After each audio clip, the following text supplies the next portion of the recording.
The views, takes and opinions expressed on this show are of the host's own and do not represent the views, takes and opinions of the Bank Collective and its affiliates. Material and sources mentioned in this episode is for general and commentary purposes only. This episode might include strong language and may not be suitable for children. Listener discretion is advised. Stay safe and stay wrestle everyone. Welcome to the main event, Mark.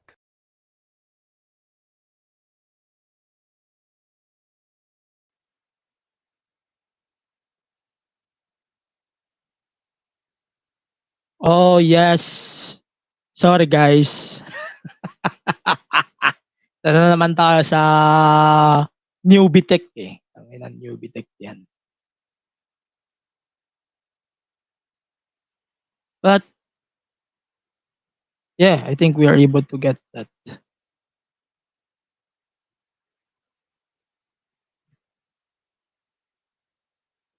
Uy, lumabas ka! Yan! Putang ina. Yeah, so welcome to your Unfiltered Tagalog Wrestling Podcast. This is the Main Event Mark Podcast. Oh my God. Ewan ko, parang may mali talaga sa sound card. But anyways, my name is Angelo Penera here. Thank you very much for always watching and listening to the show. And yeah, this episode, just to let you know, is our last episode for now under bunk. So yeah, sinabi ko naman na sa last episode natin yung mga opinions ko about my days in bunk. Syempre, we are still planning to do more shows with bunk. So thank you again, Bunk Collective. We'll always be grateful and thankful for those years that I am being part of the network. But anyways, we have a lot of things to talk about dito sa live stream natin. So we are gonna talk about Money in the Bank, which is tomorrow, exclusively on Disney Plus. So if you have Disney Plus, if you are from the Philippines, if nasa Pilipinas ka, you will be able to watch the show through Disney Plus sa atin, 7 a.m. tomorrow.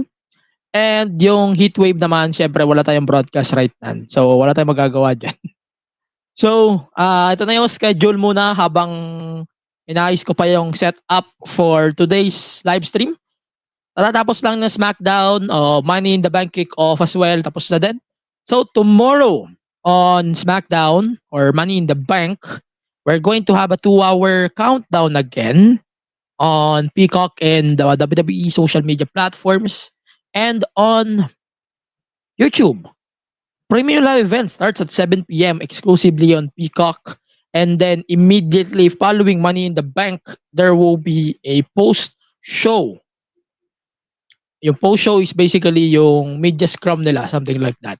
Then, Sunday, NXT Heatwave countdown starts at 6. Then, premium live event starting at 7, exclusively on Peacock.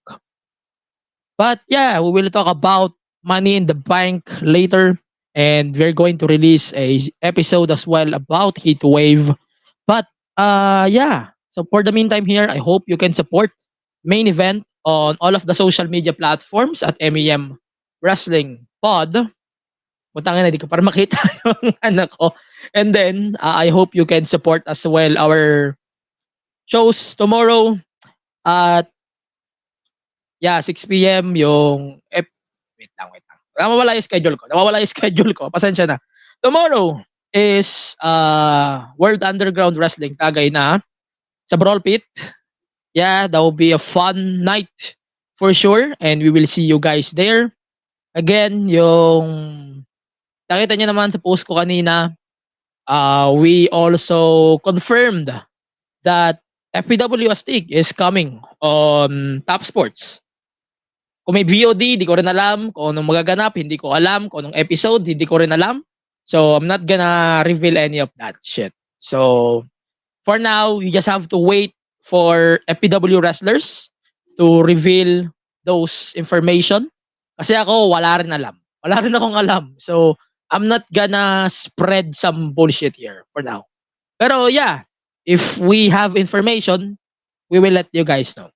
Pero yun, you can follow the podcast on all of the social media platforms at MEM Wrestling Pod. You can see that on the bottom ticker of the show. And yeah, you can support as well as on Patreon, patreon.com/MEM Wrestling Pod. For the meantime, let's talk about some wrestling first. So, kakapangyari lang, it's a breaking development that DIY just won the tag titles from A-Town Down Under. So yeah, that was a nice touch as well. Kung paano sila nanalo sa NXT Takeover Toronto, which is a show where they won the NXT Tag Titles, I think from the wait. FTR. DIY ng DIY na sabi ko. Pero yeah, on the day that DIY won the tag titles from FTR, that was an amazing moment. This moment is almost the same as that. So, sobrang grabe ng moment na to for them. And yeah, we can see that the seeds for a continuity for a Grayson Waller versus Austin Theory feud is very obvious. Kitang-kita natin yung seeds. And also yung execution for the build-up so far is amazing. Kung paano nga ba inaayos yung mga bagay-bagay is amazing. Then, kung paano nga ba yung nangyari, that was amazing as well. Also on SmackDown today, let's talk about it. So the Bloodline,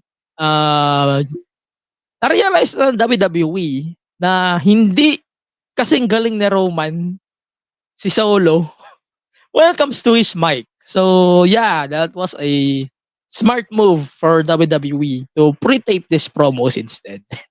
And given din naman sa circumstance with Jacob Fatu that he won't be there on Canada because of his things before. So yeah, this is appropriate. Pero like what I said, hindi mo mauungusan yung nagawa ni Roman. And for sure, Roman would love on you. Pagtatawanan ka ni Roman dito for sure. Because hindi nag-pre-tape promo si Roman. You would not see him doing pre-tape promos. Hindi mo siya makikita mag-pre-tape as well. Pero yeah, cannot wait to see more of these promos, the Solo. By the way, the promo was amazing. If ako tatanungin nyo, the promo was amazing as well. But other than that, we have to observe this Solo Bloodline run. And yeah, I hope that we have to get a big development from this. Then, let's talk about few things pa before we can continue. We're not gonna dive on Dynamite, obviously, because we already talked about it sa audio natin last episode. So we're gonna talk about this big thing. We just got a title match for Death Before Dishonor. So Billy Starks is set to defend the Ring of Honor World Tag Team or World Television title, sorry that.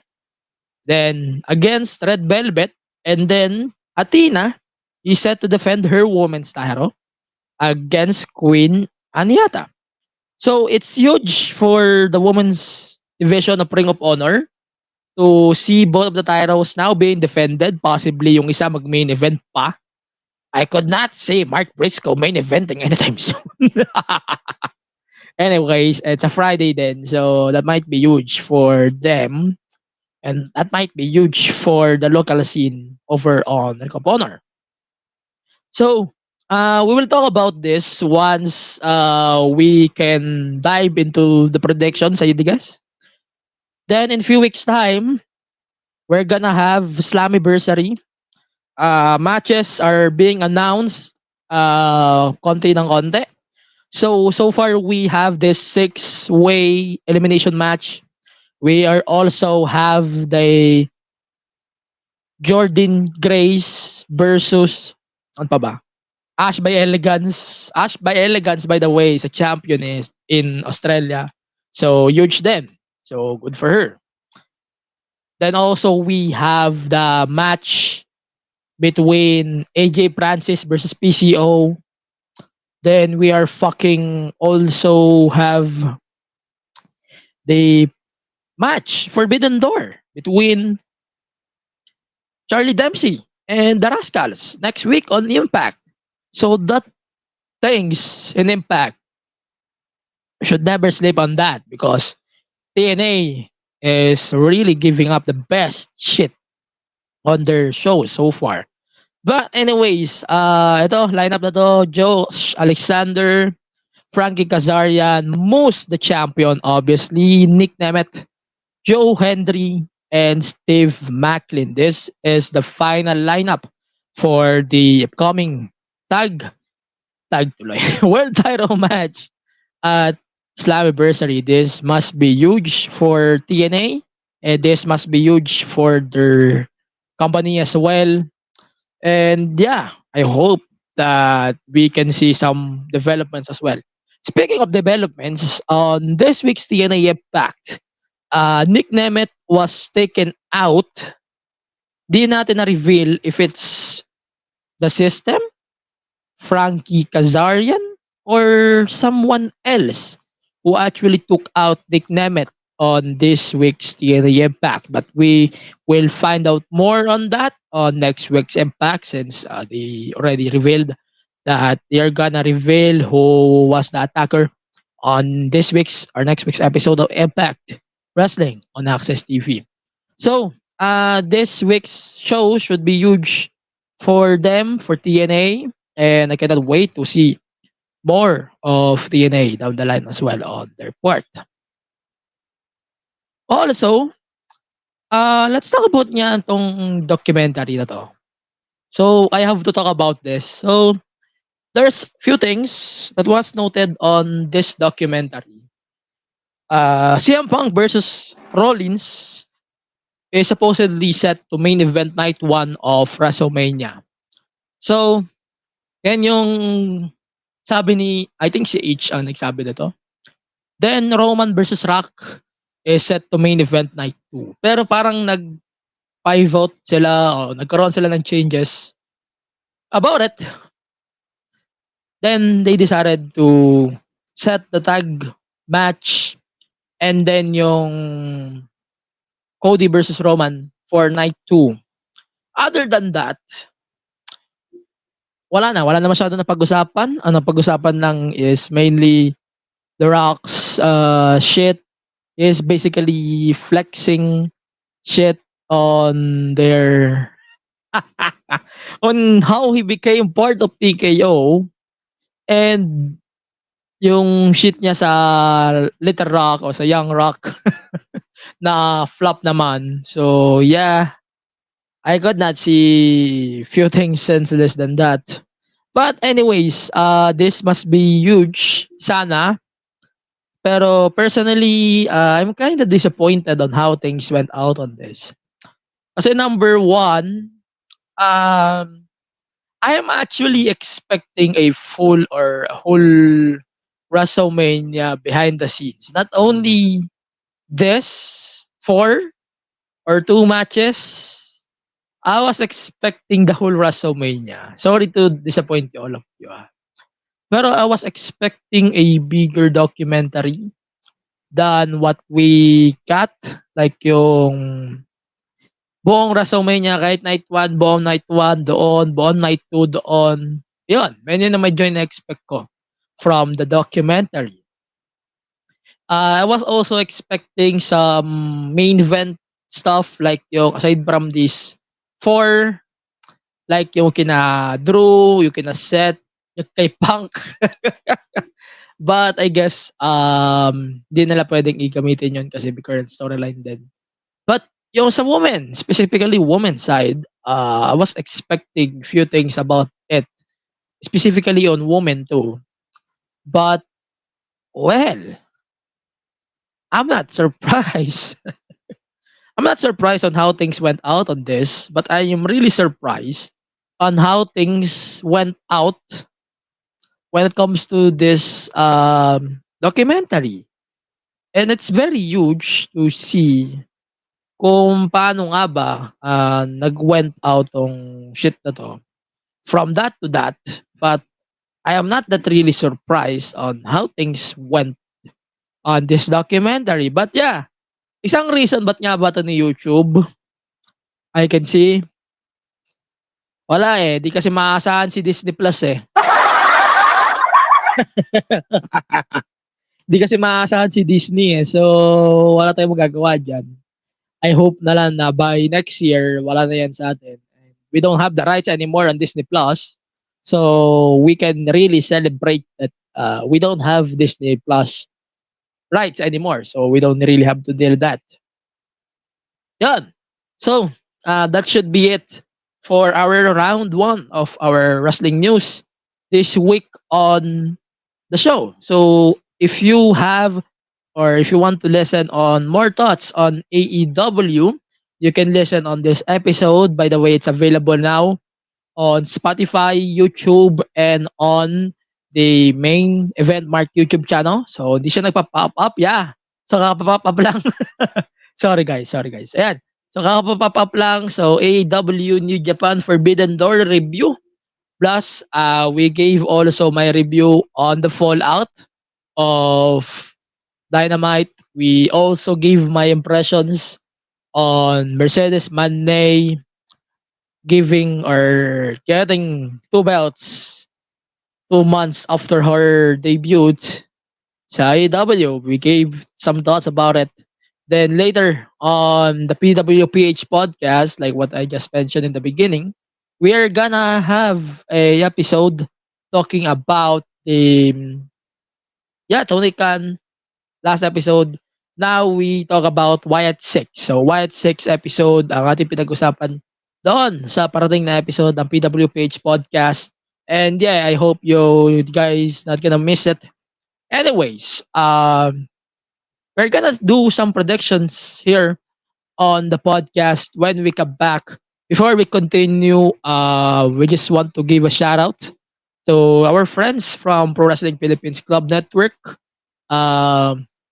Thank you very much for supporting the show and for backing up the show for the last time here on Bong as well. Thank you, Bong Collective, for now for supporting the show and also for letting me finish the day with some live stream here on the Bong Collective StreamYard.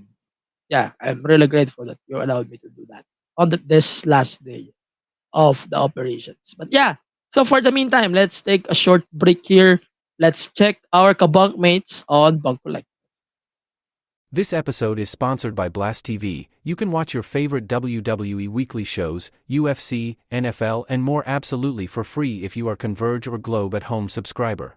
You can now subscribe to Blast TV through their website and sign up using your ISP for free. Again, it's Blast Time with WWE on Blast TV.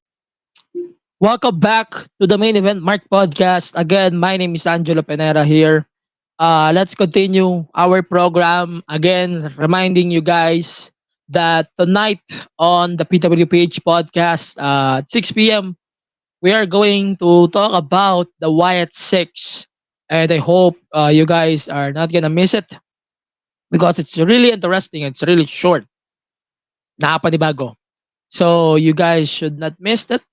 Then, pasadahan nyo natin ng konti lang tong dito. Pasadahan natin ng konti tong tournament. Yeah. So far, AEW Owen Cup tournament. Ito na, in-progress na to. Sana tama na yung bracket na nilagay ko. Yeah, mali pa din. But anyways, let's talk about it. So, finals na ng Owen Cup sa July 10. So, we have Bryan Danielson beating Shingo, Pac beating Claudio. Then on the semifinals, Bryan Danielson defeated Pac.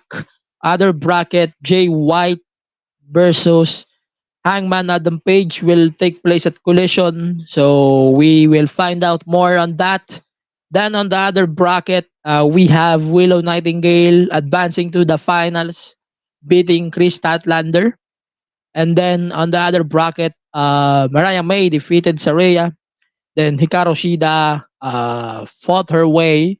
Then they're currently fighting or currently done as we speak for the semifinals then ng Women's Owen Hart Foundation Tournament. So, yeah, pasadaan lang natin ng konti yun. So, ulitin lang natin, NXT Heatwave will take place on Monday, Manila time.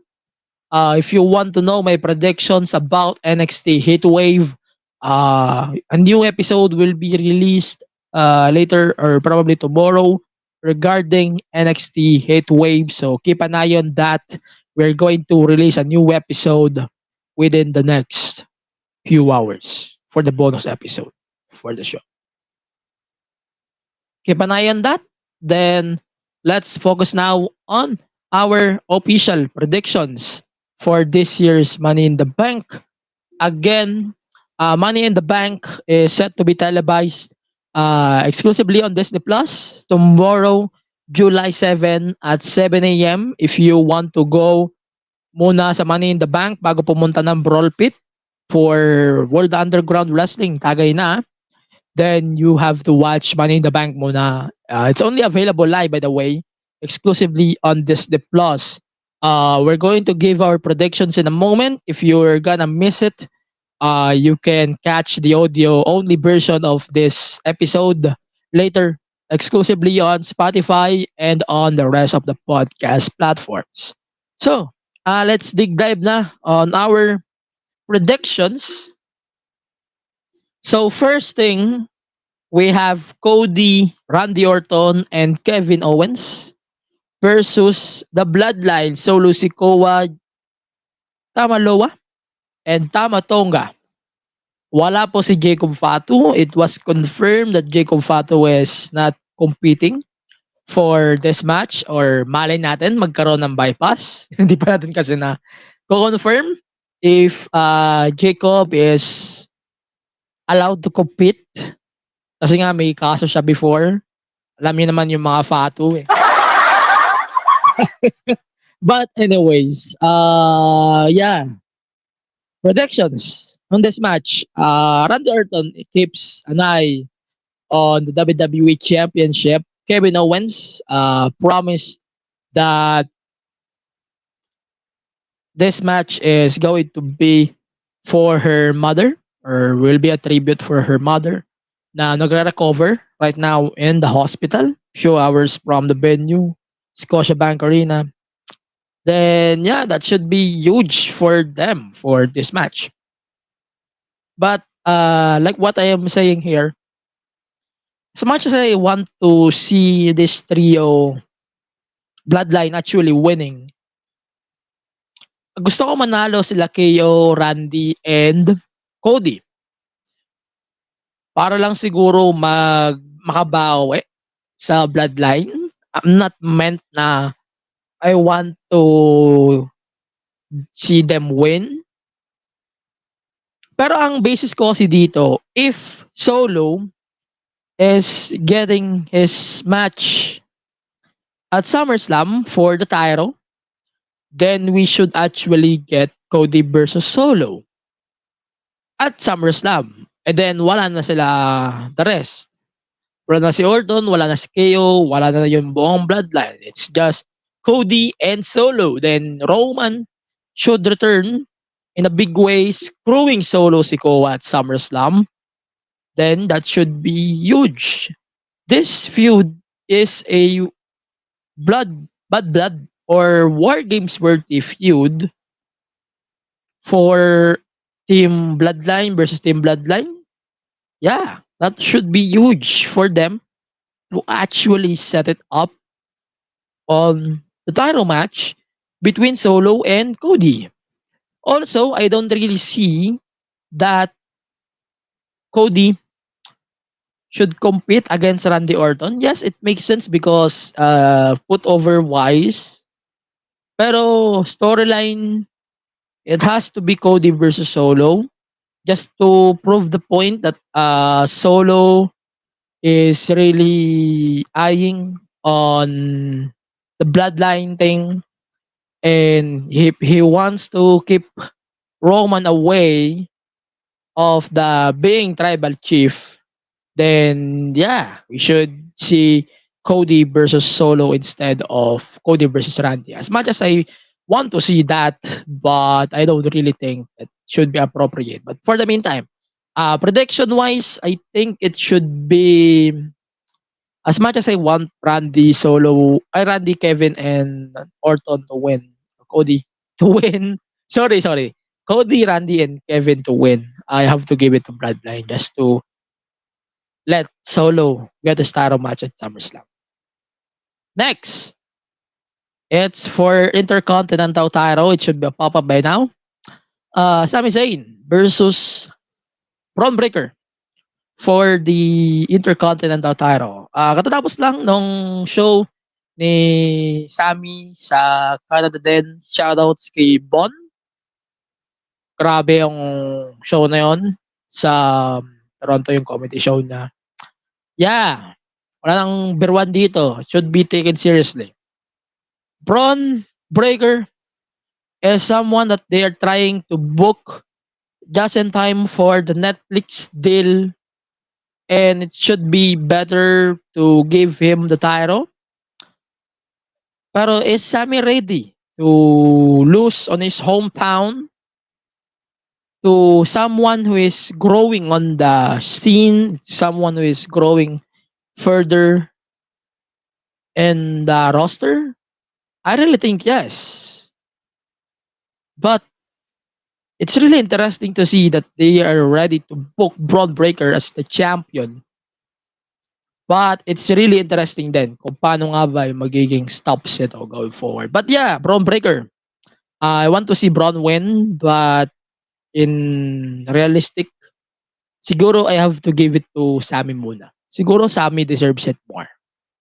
Okay, let's talk about the ladder match muna, because it was revealed during the kickoff that the ladder matches will open. The main event is the world title. So let's start with the men's Money in the Bank ladder match. Yeah, should be seen by now. It's LA Knight, Drew McIntyre, Carmelo Hayes, Chad Survival Gable, Jey Uso, and Andrade, the Speed Champion, for the men's World Championship match. If Raw wins, they can cash in on Damian Priest or Seth Rollins, and if SmackDown wins, they can cash in on Cody Rhodes and his WWE Championship. Okay, so this match has a lot of things to look at now. If Logan Paul is on sites for tomorrow's Money in the Bank, we should remove LA Knight from the equation. So LA Knight is not winning this match at all. Then, Chad Gable. Ayoko mangyari. Pero I'm not gonna pray for Wyatt 6 to come. By the way, I'm signing on the cross right now.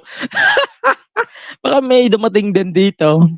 But I'm not really expecting Wyatt 6 to interfere. But I don't think Chad Gable is winning this match at all. Andrade. Yeah, I don't think he's winning too. So let's skip on him. Then we have Carmelo Hayes, the ace personally of this match. It should be interesting to see Melo winning Money in the Bank. Imagine a rookie winning Money in the Bank. That should be huge as well for me. But like what I said earlier, these other two things or men's that I'm gonna mention, they have valid points to point at for this year's Money in the Bank. Drew McIntyre. I hope Punk is not there, because other than that, he's not winning this match. Or if he wins, then Punk versus Drew is now a title match.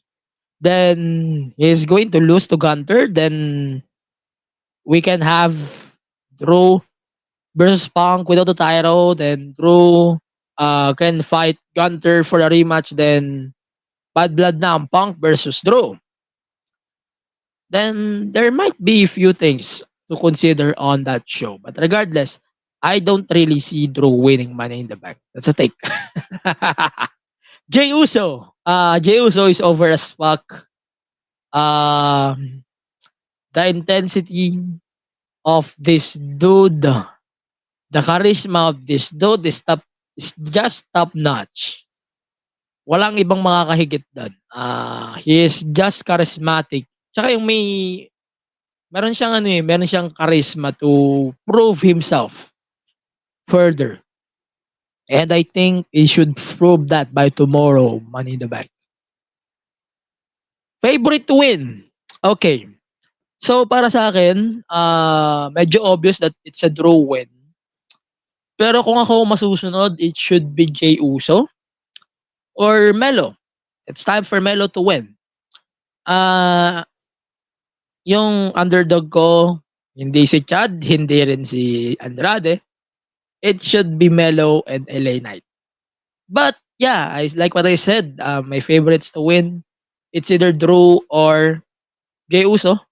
But mainly I am leaning on Jey Uso win for this year's Money in the Bank. Vision, if he's winning Money in the Bank, I think he's gonna lose.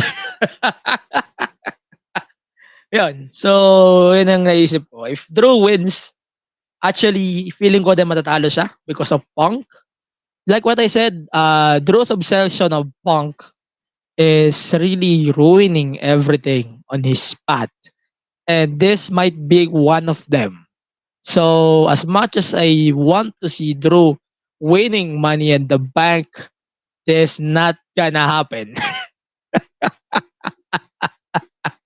So, babalik ko na tayo sa Jey Uso part ko. So, Jey Uso wins Money in the Bank. And I hope there will be no Wyatt 6 bullshit tomorrow. But anyway, let's continue. Women's Money in the Bank ladder match. This should be silly and better. Io Sky, former winner last year. Lyra Valkyria, former NXT Women's Champion. Tiffany Stratton, former NXT Women's Champion for her own right. Naomi, former WWE Women's Champion, former TNA World Champion. Zoe Stark, former Women's Tag Champion. Chelsea Green, former Tag Champion. Eto na. Let's do the mathematics ulit. Io Sky is for the spots. So, I don't see her win. Sorry guys, I have to remove her already from the equation. Lyra Valkyria, we'll talk about her later. Naomi, same for Io, for the spots. So, no, I'm not gonna bet on her for now. Then, Chelsea is for the hometown pops. So, it's kinda clear doon. Mamaya pag-usapan natin yung bakit nga ba sinabi ko hometown pops. So, Stark. Dark Horse. You can say this. Such a really good woman, improving then. Pero, I don't see her promos are improving. No. But, yeah, she is amazing. Just like your favorite Mercedes Moné. Tiffany Stratton. Definitely the top favorite to win this match. And then, for someone that's very young, someone like Lyra, someone like Tiffany, this must be huge for them. No? Then, Tiffany is a favorite to win. Oo, totoo. Pero it will come pa din to the fact that she might win this. Anyways, predictions. I want Chelsea to win as much as I want Io or someone like Tiffany to win, just to make obvious. Pero Tiffany winning means she's blocking Nia Jax too of her title shot at SummerSlam. So, it will come to this. Lyra, she can get live directly, so I don't really see her winning. Sorry. Then Chelsea Green. This makes sense. Pero I think she might be the first woman to lose the cash in for Money in the Bank. Yun ang nakikita ko so far. Then, Naomi, Io for spots, sure. Then, yeah, Tiffany can give her spots too. But, yeah, I am really leaning either Tiffany or Chelsea Green for this match. And, yeah, either all of them, they are all deserving. But I am mainly leaning on it's either Chelsea, Tiffany, or Lyra. But I'm gonna lean for now for Tiffany. Yeah, main event. Let's talk about the main event that was advertised. Damian Priest versus Seth Rollins for the World Heavyweight Championship. This is interesting too because if Seth lost the match, he will not be able to challenge for the world title as long as Damian is the champion. If Damian lost, Damian must leave Judgment Day, and Seth is the one who will face Gunther for the world title at SummerSlam. But regardless, whoever wins this match will be the one who will face Gunther at SummerSlam. Ah, good Lord. Pwede ba huminga muna ako sandali? This match is really huge because whoever wins is the one who is losing to Gunther. Yun na yung sure ko. Para lang mas safe, yung tatalawin ni Gunther, that should be Damian na lang. Para mas safe siguro, no? Finn Balor screwing Damian.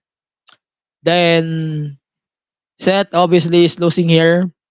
So Damian versus Gunther should take place at SummerSlam. Then Drew or whoever wins Money in the Bank should wait na lang siguro for a perfect moment kasi ang daming pwedeng banggain nitong whoever wins Money in the Bank. Pwede niya ma-encounter yung Finn Balor story, pwede niya ma-encounter si Gunther, or he might lose to Gunther. Ang daming pwedeng corner for whoever wins Money in the Bank. Kay pangalang kay Drew, that should be a catastrophe na already. And to see Drew also winning, that should be interesting then on how things will go on Bash at the Berlin, which is in August, just a few days before or after All in London. So yeah, that should be interesting then for WWE to actually compete with AEW when it comes to the European market on that week. But yeah, that should be interesting. That should be huge then for the AEW game for WWE. Then that should be huge. It's time to provide my predictions. Prediction wise, I have to say this is going to be a win for Damian Priest just to be protected by a loss to Gunther at SummerSlam para mas safe siguro. Set parang Brockland din yan pag natalo sa SummerSlam over Gunther. So mas gugustuhin ko ng hindi mag-transitional champion si Seth kaysa magkaroon ng kagagawang ganyan. So, I'm gonna prepare Damian losing to Gunter over Seth losing to Gunter at SummerSlam. Anyways, um, I'm gonna choose Damian Priest for this one. That should be it for SummerSlam predictions. Let me know what you think about SummerSlam. And then, SummerSlam or SummerSlam Money in the Bank is set to take place tomorrow again at 7 a.m. special time, exclusively on Disney Plus if you are from the Philippines. And then, you should watch it then sa Peacock and also on the WWE Network. Elsewhere, there will be a Tagalog commentary there as well. If you're gonna watch it on Tagalog commentary on WWE Network. I hope we can get that soon, by the way. Anyways, some plugs nga muna before we end the show. Next, recent episode natin, it's already on YouTube and other platforms. Ito yung review natin for AEW Forbidden Door. Kaya wala tayong AEW talk this week kasi na full virus na siya dito. So, we talk about AEW Forbidden Door. We talk about the progress of the Owen Cup. We talk about the fallout of Forbidden Door. Yung heat wave tuloy. Yung beach break. Tsaka yung turn ni MJF. MJF exposed himself again. So, that should be huge. Also, in audio na release na din yung predictions ng Forbidden Door. Again, I'm really sorry for that. But, let's continue. Next episode after nito, we're gonna release the episode for NXT Heatwave. Short predictions lang naman ito for NXT Heatwave. It's gonna take place on Monday. The show is set on Monday. So it should be huge then for NXT as well. It is part of the Money in the Bank weekend. And also we're gonna talk about on how to book a NXT TNA premium live event after ng Slammiversary or after ng summer event nila sa summer event nila sa August. Then audio version itong episode na to, it should be uploaded later within the day. Puso Wrestling, wish really good luck on Puso. Syempre, daming prominent faces that's still part of Puso Wrestling, but we will talk about deeply on that once we are able to watch the premiere of Puso Wrestling. By the way, World Underground Wrestling tomorrow on tomorrow at Broadpit Bulusan. You should catch it and you won't be disappointed on show tomorrow. Also, tomorrow then is the first episode on TV for FPW Astig sa Top Sports. Sabi ko nga, nakita natin yan kanina. It's a really great development then for them to actually air on television. So that's huge for FPW. Congratulations, by the way, FPW. Well done. That should be it for now on the podcast. Again, you can follow and support the podcast on all of the social media platforms at MEM Wrestling Pod. Again, later at 6 p.m., you can catch the next episode of the PWPH podcast as we are gonna talk about the Wyatt 6. So far, ano yung impression natin sa Wyatt 6? Ano nga ba yung dream booking natin for Wyatt 6? And on how we should book Wyatt 6 going forward. It's also available on YouTube Music and on Main Event Mark YouTube channel if you are catching this episode right now on YouTube. Again, today's episode of the Main Event Live is the last Main Event Live on Facebook. If you want to catch next week's episode, it will be exclusive on our YouTube. Going forward, doon na muna siya mag-stay. YouTube muna yung ating mga Main Event Lives. And then it will be exported na lang through Spotify and it will be available same day on the rest of the podcast platforms. Then, we will see you tomorrow sa Brawl Pit. I hope we can see you there too.